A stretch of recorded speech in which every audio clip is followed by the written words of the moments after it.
the relationship between athletic participation and eating disorders among females. Societal problems and pressures such as disease, cultural disagreements, and an unstable economy lead to distress, which leads to unstable coping mechanisms, so we have a national mental health epidemic. According to the National Institute of Health, 1 in 5 adults have been diagnosed with a mental health issue and 1 in 7 children. According to the CDC, those with mental health issues are 40% more likely to develop concurrent physical diseases such as cardiovascular disease. And they're more likely to have economic distress due to missed work or lower quality work. And economic distress leads to home insecurity. One of the forms of mental health problems is eating disorders. While many people think eating disorders are a choice or simply a method to lose weight or just be thin, that's just simply not true. According to the American Psychiatric Association, eating disorders are behavioral conditions characterized by severe and persistent disturbance in eating behaviors and associated distressing thoughts and emotions. The Mayo Clinic says serious health conditions that affect both your mental and physical health these conditions include problems in how you think about food, eating, weight, shape, and in your eating behaviors. While eating disorders may not be the most common mental health problem, they are by far the most deadly, with 52 people dying a day of an eating disorder. So, who's at risk for an eating disorder? The availability to food and demographics affect eating habits. Those less than 20 years of age. Everyone knows that when you're younger, you're going through a lot of stress, a lot of changes, puberty, high school graduation, college graduation, and when you're under stress, a lot of people younger find unhealthy ways to cope with things, such as eating too much or eating too little. And then white females and homosexual men both live with difficult to meet body standards. Some common eating disorders include anorexia nervosa. Anorexia is characterized by eating less in order to maintain a specific shape, size, or weight. And side effects of this include bone density loss. Bulimia. Bulimia is characterized by severe episodes of binging and then followed by purging. And purging can include use of diuretics, laxatives, or vomiting. And this can lead to esophageal irritation. And there's binge eating disorder. Binge eating disorder is characterized by severe episodes of consuming excessive calories or amounts of food, and then the side effects of this are weight gain and cardiovascular issues. A less common one is rumination. Rumination is whenever you regurgitate your food and either re-swallow it or spit it out. And that is also side effect is esophageal irritation. Now, AFRID, or avoidant food restrictive intake disorder, is actually a feeding disorder. And it typically affects neurodivergent individuals, and people say it as picky eating because people will eat only a specific type of food or food with texture, and they'll avoid a food altogether. And it's actually not picky eating because they are completely detest to it and will have have outbreaks and temper tantrums, and it leads to malnutrition. Another demographic that is highly at risk for eating disorders are athletes. Some common athletic groups that are highly at risk are dancers, cheerleaders, and figure skaters. So why? A drive for thinness. One thing all these sports have in common is it's an aestheticism-based sport. Instead of being based on points, they're more based on beauty, and it's more subjective. And so the coaches ask them to fit in these tight-fitting costumes, and typically there's a body standard for this. And another thing is, these sports are super competitive. So you start from a young age, oftentimes before puberty. So if you have a certain body before puberty, and you grow and you continue to compete in this sport, your body's going to change. And many people strive to maintain this childlike body. In order to do that, they restrict food, leading to eating disorders. Another group of athletes that people don't necessarily think about are wrestlers. Wrestlers have to meet a certain weight class, and a lot of times before a meet, they will restrict food completely or just do other unhealthy behaviors. This also leads to eating disorders long term. So this leads me to wonder, if many athletes are diagnosed with eating disorders, is there a correlation between athletic participation and eating disorders? There are several previous studies on this. The United States Naval Midshipman Development Center reported that athletes are more likely to develop eating disorders, specifically bulimia and anorexia nervosa, than any other group. And the National Institute for Eating Disorders, NADA, Northwestern University, and Mass General Brigham all report that there's a positive correlation between eating disorders and athletic participation. So, this leads me to my research gap. I saw that there were very few studies on high school athletes, specifically females. I decided that I was going to research this topic, and here's my research question. Is there a correlation between athletic participation and disordered eating behavior among females? My hypothesis is there is a correlation between athletic participation and disordered eating habits among females. Here were my original intended methods of research. I wanted to send out a survey to a simple random sample of female high school athletes who agreed to participate in the survey. And then I would conduct the survey on the selected students and give the option of a follow-up interview. I would conduct the follow-up interviews, I would analyze the quantitative data found from my survey, and then analyze the qualitative data using a thematic analysis. However, I faced some challenges, and I had to have a major shift in my project.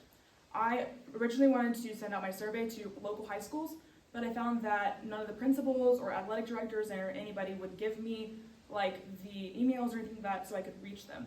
So I was kind of faced with that I could research people in my school, but considering the size of school I have, specifically the female population, and then even narrowing it down to the female athletic population, I figured that wasn't going to be a large enough sample. So I have some family friends and just some family that were coaches, and they had a lot of former athletes. And I had an idea proposed that I should research former female athletes. And so I decided that's the way I was going to go if I wanted to continue my project. And I sent out a survey to former female athletes via Facebook. And I asked them to answer the questions as if they were high school students. So I asked them to say, like, did you think about food often? And I wanted them to answer, like, when I was a junior in high school, did I think about food? What's calories on my mind? And so why did I choose a survey? Surveys are very easy options to gather a mass amount of data and relatively quickly, and it's pretty convenient because most surveys are less than 5 minutes. Limitations to a survey. Surveys have a lot of limitations because of bias. There's the social desirability bias. People desire to fit within a box in a certain societal standard, and oftentimes they're not going to answer in a way that puts them out of that box. And there's the non-response bias. Surveys are optional, so you see a survey, sometimes people are just like, I'm not going to do that, so they don't. There's the response bias. If you see a survey and it's like a topic you feel passionate about or a topic that you have a stake in, then you're more likely to answer that survey. So your results are going to be skewed. And there's the extreme response bias. If you use a Likert scale and you say, like, there's the neutral, I like it a little, or I like it a lot, or I do it sometimes, I do it often, people are more common to answer on the extremes, the I do it all the time or I never do it. And so that also leads to skews in your data. My survey. My survey consisted of 3 parts. I also sent out my survey to over 2,000 people and I got 19 responses. And I got nobody who wanted to do an interview. And so the survey had 3 parts. The first part was basic questions like, what sport did you participate in? What years of high school did you participate in it? And then were you diagnosed with an eating disorder prior to the sport? And then my second part included questions about like symptoms of eating disorders on a Likert scale. So it was, I think about food every day. And how much do you agree with this statement? Like this statement, neutral, describes me a little bit or describes me completely. And then my third section consisted of simple yes or no questions, also regarding the symptoms of an eating disorder. So do you hide food? Do you purge after you eat large amounts of food? And then, so now I have some of my results. The sports that people answered with were volleyball, basketball, soccer, track, cheerleading, swimming, tennis, and softball. The majority of the people participating in basketball, and the minority being swimming and cheerleading.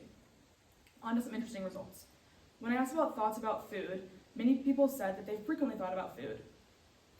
And then meal choice. I asked if when they were looking at meal choice, did they consider calories, perceived health benefits of food, or were they like, that tastes good?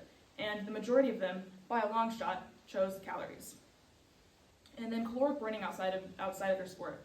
These people inherently expend a lot of calories just in general, working out, completing in their sport, just honing in on their craft. And I was like, I wonder if people, try to burn more calories for weight loss outside of their sport. And the majority of them answered that they do. So I felt pretty good about my project. I felt like my hypothesis was going to be accepted. And then I moved on to my last question, and only 10% said they think they have an eating disorder or they were diagnosed with an eating disorder at that time, which is only 2 women in my survey. So, as written, my hypothesis was rejected. And it leads me to wonder, was it really rejected, or was the social desirability bias at play? Now, back to social desirability bias. While there are many movements right now to say that mental health problems are okay, and we support mental health, and like the body positivity movement, there's like no lying that there's still a stigma around mental health and specifically eating disorders. since I surveyed former female athletes, they're in a different generation than the female athletes now. And so they still have that stigma that eating disorders are bad and like they're just to lose weight. And so even though my survey was completely anonymous and it was by yourself, it's still difficult to admit to yourself that this label might apply to you. People just don't like labels in general, and so that leads me to think that maybe they just didn't want to answer. They didn't want to select the box they might have an eating disorder, because the word eating disorder is scary to many people. Now, my conclusion. My results were ultimately inconclusive because as I did not have an experimental design, my correlation cannot equal the causation, and I didn't have a large enough sample size, and I think response bias and all my other biases came into play, so I'm not super sure that my results are completely reliable. Further research. If I were to do this project again or continue my study, I would hope to find more people. I would take a longer time. I would reach out to other people. I would hope to maybe find an expert advisor. I would just ultimately go more in depth. Future implications. I believe that coaches can be educated about the problems of eating disorders, specifically female coaches, and they can take a course and just be more mindful about the conversation they use. And then athletes just in general, this would be hard to implement, but athletes in general can have a more open mindset and not make comments about other people's weight. And I think we just have an overall more inclusive environment in the sports world. So that's all I have. These are my works cited. Thank you. Thanks, Jay. Now we have a few questions for you about the research process. The first question is, how did your initial exploration of the scholarly conversation help lead you to your final research question? So there's a lot of literature just on eating disorders and mental health in general, and I knew that I wanted to pursue a topic in mental health and then specifically eating disorders. And so I wondered what had been studied, what had not been studied, because I knew there had been a lot of research on eating disorders. And so I found that athletes were very prone to them, and so I looked more into it, and I found that only males would do it, and I specifically found the midshipman study from the naval base, and I decided that I wanted to find out about female athletes in high school, because I'm in high school, I'm a female, I was an athlete, so I wondered how it affected my demographic. And how do your findings provide directions for future research in the field? I think that my findings, even though they just proved it a little bit, prove that there is some sort of correlation, and there's a bunch of other findings out there in the conversation that prove that there is a correlation, and so I think it proves that there needs to be more done. There needs to be more mindfulness, and that we can be better as athletes, as coaches, as schools, just as society in a whole, supporting people with eating disorders, specifically athletes, female athletes. What was the most important research skill you developed as a result of this process, and how might you apply it to future endeavors? Persistence. I've been doing this for pretty much the whole year. I know that's not long in compared to other research studies, but I did not get a lot of responses. I sent out the survey the first time, I got 2. And I was like, well, that is the smallest sample size I've ever seen. That's not going to do anything. So I had to email more, I had to send it out more, and I was pretty upset when I got emails back that said I couldn't do what I wanted to do. I was like, I wanted to do current female athletes, and then I was talking to other people, and they were like, hey, you can keep going, you can do former, and I was like, I don't like that idea. But I kind of told myself, I was like, that's all I got. I have to do that. If I want to continue to study in a topic I feel strongly about, that's what I have to do. And so I was persistent, kept going, didn't get the biggest sample size, but I feel like I made some sort of an impact in the field that I'm studying. Pretty good. Thank you.